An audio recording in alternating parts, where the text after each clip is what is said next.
తరలి రాద తనే వసంతం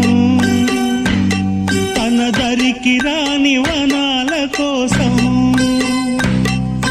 తరలి రాద తనే వసంతం తన దరికి రాని వనాల కోసం గగనాల దాకా అలసాగకుంటే మేఘాల రాగం